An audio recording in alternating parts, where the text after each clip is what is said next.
Hi കൂട്ടുകാരെ, അപ്പോൾ എല്ലാവർക്കും സുഖമല്ലേ? ഞങ്ങളിവിടെ മണ്ണാർക്കാട് ഗവൺമെൻറ് ഹോസ്പിറ്റലിലാണ് കേട്ടോ.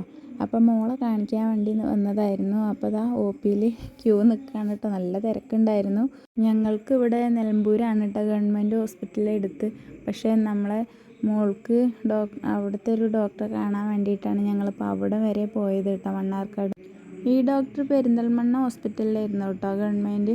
അവിടുന്ന് ഇപ്പോൾ ഇങ്ങോട്ട് മണ്ണാർക്കാടിക്ക് വന്നിട്ട് 3-4 മാസമായിട്ടുള്ളൂ. അപ്പോൾ ഞങ്ങൾ ഡോക്ടറെ കാണാൻ വേണ്ടി നിൽക്കുകയാണേ. അപ്പോൾ ഡോക്ടറെ കണ്ടിറങ്ങി കേട്ടോ. അപ്പോൾ കുറേ ചെക്കപ്പ് ചെയ്യാൻ പറഞ്ഞിട്ടുണ്ടായിരുന്നു, രക്തവും മൂത്രമൊക്കെ പരിശോധിക്കാനൊക്കെ പറഞ്ഞിട്ടുണ്ടായിരുന്നു കേട്ടോ. അപ്പോൾ അതൊക്കെ അവിടെ നിന്ന് തന്നെ കുറേ 2-3 ഹോസ്പിറ്റലിൽ തന്നെ ചെയ്തു. ബാക്കിയുള്ളതൊക്കെ പുറത്തേക്ക് എഴുതി കേട്ടോ. അപ്പോൾ ഞങ്ങളത് പുറത്തേക്ക് പോവാണ്. അപ്പം മോൾക്ക് എന്താ വെച്ചാൽ ചെറിയൊരു സർജറി വേണമെന്ന് വിചാരിച്ചിട്ട് തന്നെയാണ് ഞങ്ങൾ വന്നിട്ടുള്ളത്. എന്താ വെച്ചാൽ മോൾക്ക് നാവിൻ്റെ അടിയിലേക്കായിട്ട് നമുക്കൊരു കെട്ടുണ്ട്. അപ്പോൾ അതൊക്കെ നമ്മളതൊക്കെ കുറച്ച് ഉള്ളിലോട്ടാണ്. ഇവളത് ആ തുമ്പത്ത് വന്നാണ് കിടക്കുന്നത്. അത് എല്ലാവരും ശ്രദ്ധിക്കില്ല കേട്ടോ. അപ്പോൾ ഞാനിങ്ങനെ ഒരു വീഡിയോ ഇടാൻ കാരണം തന്നെ എല്ലാവരും ഒന്ന് ശ്രദ്ധിക്കണം. നമ്മളെ മോൾക്ക് ഇപ്പോൾ അതാക്കണ 8ാം ക്ലാസ്സിലാണ് പഠിക്കുന്നത്. അപ്പോൾ ചില കുട്ടികൾക്കൊക്കെ ഉണ്ടാവും സംസാരിക്കുമ്പോൾ ഒരു കൊഞ്ഞപ്പട മാതിരിയുള്ള ഒരിതുണ്ടാവും. എല്ലാവരും ഒന്ന് ശ്രദ്ധിച്ചോണം. അപ്പോൾ ഫസ്റ്റത്തെ ദിവസം ഞങ്ങൾ വന്ന് ചെക്കപ്പൊക്കെ ചെയ്ത് ഡോക്ടറെ കാണിച്ച് പോയിട്ടോ. പിന്നെ പിറ്റത്തെ ആഴ്ചയുണ്ട് വരുന്നത്. രാവിലെ വന്നിട്ടുണ്ടായിരുന്നു കേട്ടോ. ഞങ്ങൾ വീട്ടിൽ നിന്ന് 5 മണിക്ക് വന്നിട്ടുണ്ടായിരുന്നു കേട്ടോ. ഇവിടെ മണ്ണാർക്കാട് എത്തണ്ടേ. അപ്പോൾ 8 മണിയാകുമ്പോഴത്തേനും ഇവിടെ എത്താൻ പറഞ്ഞിട്ടുണ്ടായിരുന്നു. അപ്പോൾ ഒരു ചെക്കപ്പൊക്കെ ഒന്നും ചെയ്തു കേട്ടോ. കുഴപ്പമൊന്നും ഉണ്ടായിരുന്നില്ല. അങ്ങനെ ഞങ്ങൾ ഓപ്പറേഷൻ തിയേറ്ററിലേക്ക് കയറ്റി അവിടെ വന്ന് അവൾക്ക് അവിടെ എത്തിയപ്പോൾ തന്നെ ഭയങ്കര പേടിയായിട്ടോ. നോട്ടൊക്കെ കണ്ടപ്പോൾ തന്നെ ആകെ ഒരുമാതിരിയായി. പിന്നെ ഡ്രസ്സൊക്കെ മാറ്റി. നമ്മളിപ്പോൾ വേറെ ഒരു ചെറിയൊരു സർജറിക്കാണെങ്കിലും ഈ ഒരു ടൈപ്പിൽ വേണമല്ലോ നമ്മൾ അതിൻ്റെ ഉള്ളിലേക്ക് പോകണമെന്നുണ്ടെങ്കിൽ. അങ്ങനെ അവളതിൻ്റെ ഉള്ളിലേക്ക് കയറ്റി.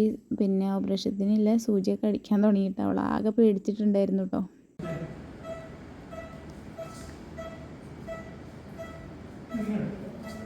എന്നിട്ട് വന്നിട്ട് ഈ തൈ കാണിച്ചാൽ മതി. ഓർക്കാവിറ്റി കാണിച്ചാൽ ഉണ്ട്.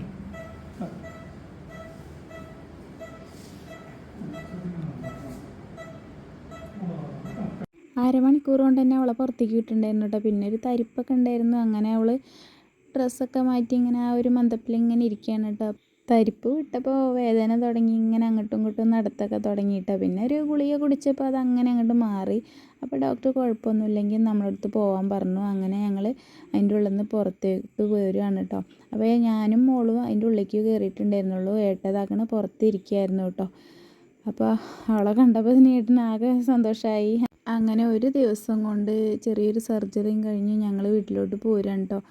അപ്പോൾ പെട്ടെന്ന് കഴിയും കേട്ടോ. അപ്പോൾ നിങ്ങൾക്ക് ആർക്കെങ്കിലും ഇങ്ങനെ ഒരു സംഭവം ഉണ്ടെങ്കിൽ, മക്കൾക്കോ ആർക്കെങ്കിലും ഉണ്ടെങ്കിൽ പെട്ടെന്ന് ഡോക്ടറെ കാണിക്കണം കേട്ടോ. അപ്പോൾ നമ്മൾ ചെറിയ കുട്ടികളാകുമ്പോൾ നമ്മൾ വിചാരിക്കും ചെറിയ കുട്ടികളല്ലേ, അപ്പോൾ അതിൻ്റെ ഒരു സംസാരമാണിതെന്ന്. അപ്പോൾ അങ്ങനെയല്ല, ഒന്ന് ഡോക്ടറെ പോയി കണ്ടു നോക്കൂട്ടോ എല്ലാവരും.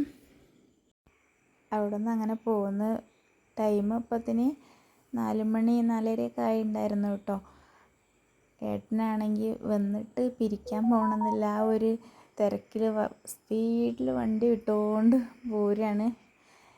മോളാണെങ്കിൽ കിടക്കുന്നുണ്ട് ബേക്കിൽ, നല്ല ക്ഷീണത്തിലാണ്. അപ്പോൾ അവൾ എന്നെ വീഡിയോ എടുക്കണ്ടെന്ന് പറഞ്ഞപ്പോൾ അങ്ങനെ അതുകൊണ്ടാണ് ഞാൻ അവളെ കാണിക്കാത്തത്.